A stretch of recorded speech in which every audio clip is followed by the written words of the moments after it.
Good afternoon and welcome to Take Six. I'm News 6 anchor Lisa Bell, and this is our daily opportunity to touch base with some of our reporters and investigators to see what they are working on for our newscast tonight. And once again, the tables have turned because our typical Take Six host, Julie Broughton, is sitting in the guest chair this Yes. afternoon. Because, Julie, you recently hit the road to Montverde. We are going to be taking our newscasts on the road next week, and I know we've all been spending a lot of time in Yes. Montverde, and that's where you found our Getting Results award winner. Tell us about that.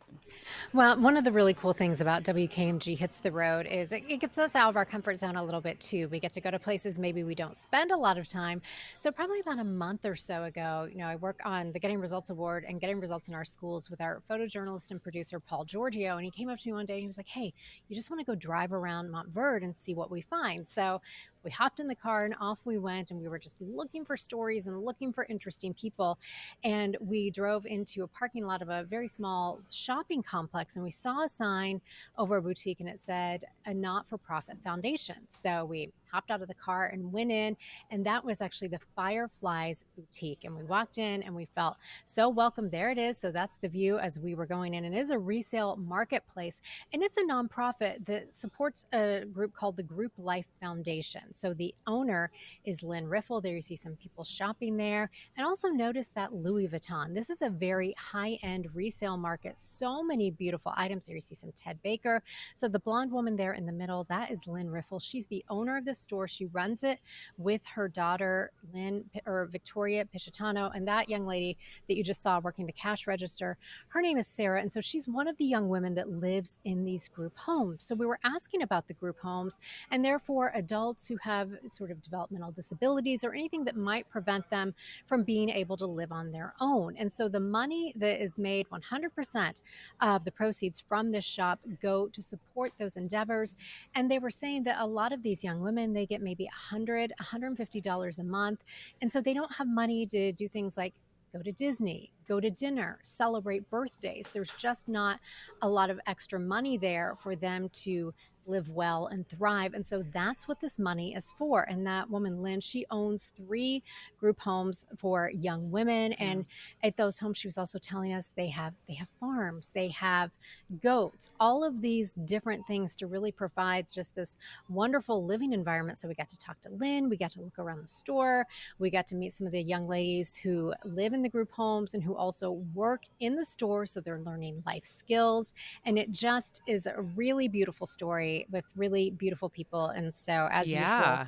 Paul did an amazing job with this. He always does the most beautiful work. And so it really is such a great story. That is wonderful. And, we have found so many hidden gems in Montverde, Hmm. but just looking at the merchandise that they have there, Yes. obviously we know that there are a lot of like very expensive high-end Hmm. homes, Bella Colina. And so is that where are people just in the community Yeah. donating that stuff directly there? That's where she's getting it all?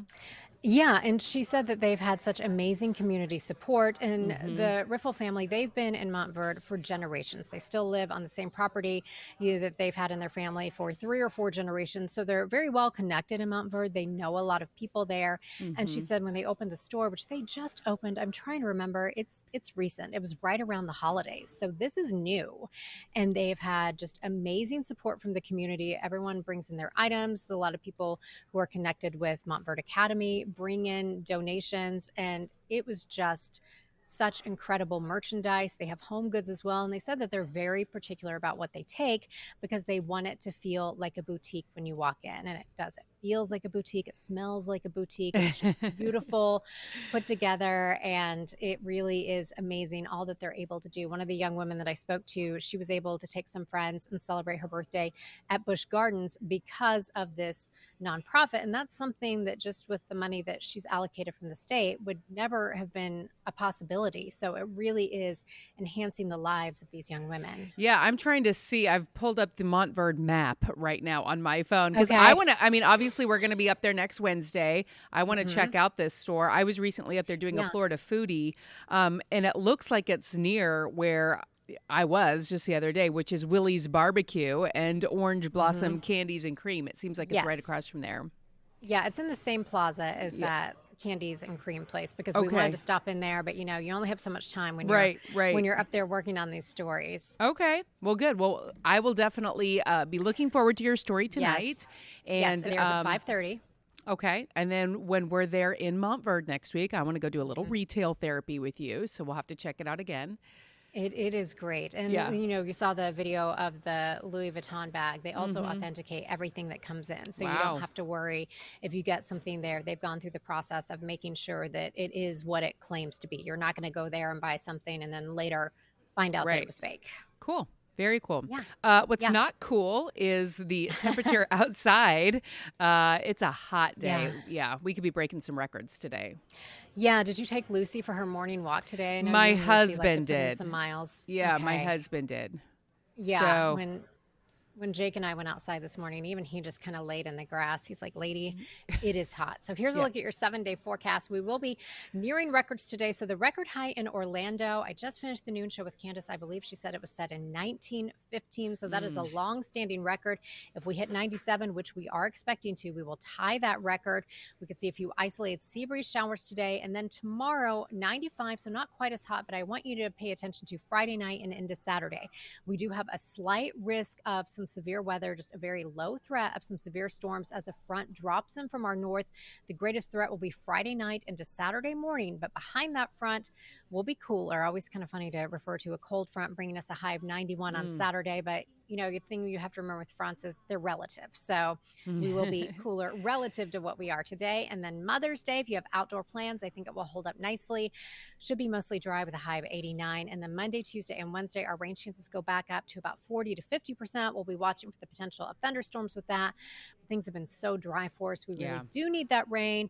We typically transition into our wet season at the end of May, right around May 27th. So that probably is not the start of our wet season, but we can cross our fingers and hope maybe that we're transitioning into it a little bit earlier. Chief Meteorologist Tom Sorrells will, of course, break down all of this for you on News 6 starting at 4. Sounds good. And we'll be watching that forecast very closely because, as we've been saying, we are hitting the road next week, next Wednesday. Yes. Yeah, we don't want rain for that. No, we don't. As long as it rains just before 4 p.m. and after 7 p.m., we'll take it. We don't need to get rained out. That would be no fun. All right, Julie, thank you so much. And thank you for joining us on Take 6. Of course, we will have all of today's news and weather reports for you starting on News 6 at 4. And we're going to leave you with one more look at our Hits the Road graphic. Just a reminder of where we will be on Wednesday at Kirk Park in Montverde from 4 until 7 p.m. Thanks for joining us. We'll see you tonight on News 6.